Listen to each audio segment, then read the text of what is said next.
All right, we are getting so excited for fall and Halloween. I wanted to show you guys, this is a beautiful like candle holder. I'm actually super excited about this. It looks kind of a little bit on the creepy side for my younger kids, but it's a great little Halloween accent. It's got a nice thick base and it's actually pretty heavy, so it's not gonna like fall over. If you have a candle in here, I would not be worried if it's like a little tea candle. It's not gonna fall over really easily.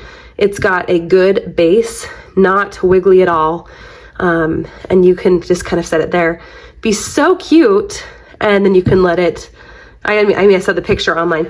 You can let a candle drip down and it kind of looks fun and creepy, which is awesome. This has 4 things on the bottom just to keep it stable and so it doesn't scratch anything. So here's the front side. I'll flip it around for you. Here's the back side. It looks like a skeleton hand, which is kind of cool. Kind of fun to see. You can stick a candle on there.